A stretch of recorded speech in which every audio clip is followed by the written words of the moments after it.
Bonjour, voici une capsule portant sur l'aire du cône. Tout d'abord, je vais débuter par un petit rappel sur l'aire de la pyramide, puisque le cône ressemble beaucoup à la pyramide. Donc, lorsqu'on cherche l'aire totale d'une pyramide, en réalité, nous voulons avoir l'aire de la base et l'aire latérale.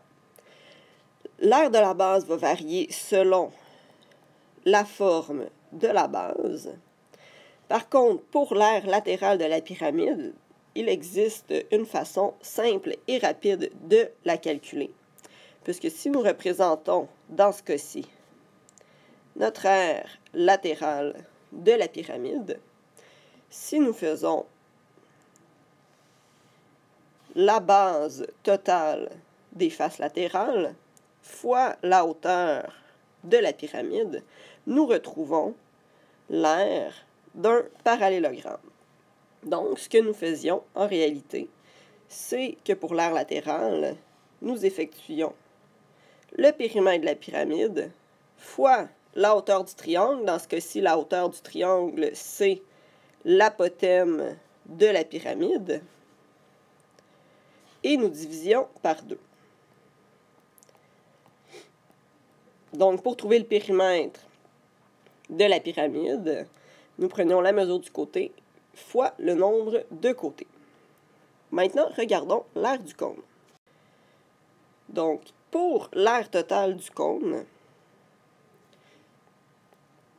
de la même façon, nous avons l'aire de la base et l'aire latérale. Lorsqu'on parle de l'aire de la base, tout simplement, la base d'un cône, c'est un disque. Donc, nous allons faire pi r2, qui est l'aire du disque.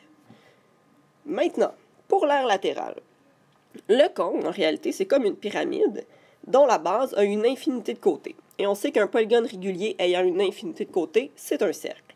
Donc, nous voulons faire le périmètre de la base fois l'apothème. Et bien sûr, on divise par 2, comme on le faisait pour la pyramide. Donc, à partir de là,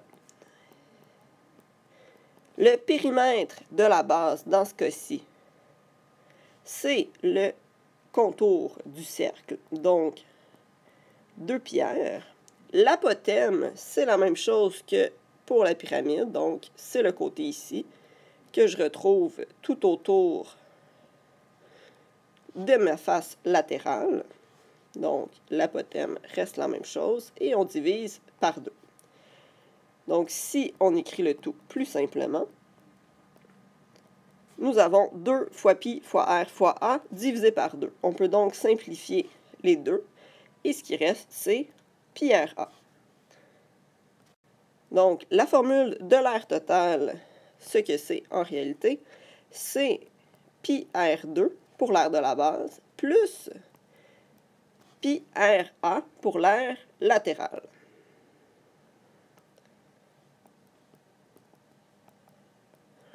Regardons 2 petits exemples. Donc, dans le premier exemple, sachant que le rayon d'un cône mesure 3 cm et que son apothème mesure 5 cm, calcule l'aire totale exacte de ce cône. Donc, lorsqu'on lit l'aire totale exacte, ce qu'on veut en réalité, c'est de ne pas arrondir notre réponse. Donc, ce qu'on va vouloir faire, c'est de garder la valeur de pi dans nos calculs. Donc, je vais commencer par me faire un petit schéma pour être certaine que j'ai les bonnes informations pour calculer le tout. Donc, on nous donne le rayon du cône. Le rayon du cône, bien entendu, c'est le rayon de la base qui mesure 3 cm. Et on me donne l'apothème, donc du sommet jusqu'à mon cercle, 5 cm. J'ai donc toutes les informations pour calculer mon aire totale. Donc, aire de la base plus aire latérale, pi r2 pour la base et pi r-a pour mon aire latérale. Donc, rayon 3 cm et apothème 5 cm. Donc, ce que nous allons faire, c'est 3 exposant 2 qui donne 9. Par habitude, je vais mettre mon nombre devant pi. Donc, je vais utiliser pi comme si c'était une variable. Dans ce cas-ci, c'est un symbole, en réalité, qui représente un nombre. Et même chose pour mon aire latérale, 3 fois 5 donne 15, et je vais laisser pi à côté. La raison pour laquelle je ne calcule pas pi, c'est que je veux la réponse exacte.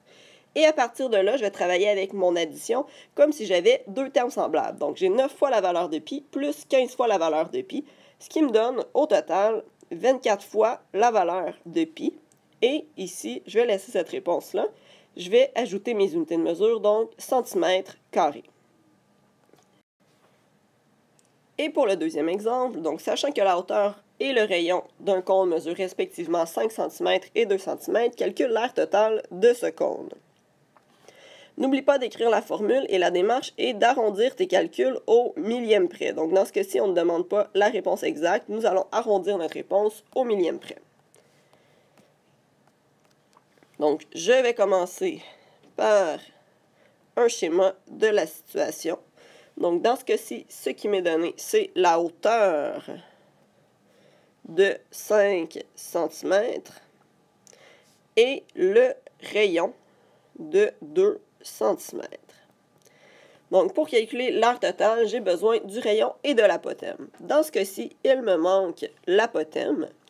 Et ce que nous voyons, c'est qu'en réalité, la hauteur, l'apothème et le rayon créent un triangle rectangle. Donc, la première étape sera de trouver l'apothème du cône. Donc, l'apothème du cône, je vais le trouver avec le théorème de Pythagore.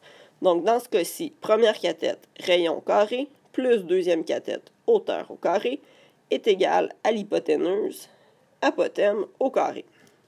Donc, 2 au carré plus 5 au carré égale A au carré. 4 plus 25 égale A2. On a donc 29 qui est égal à A au carré.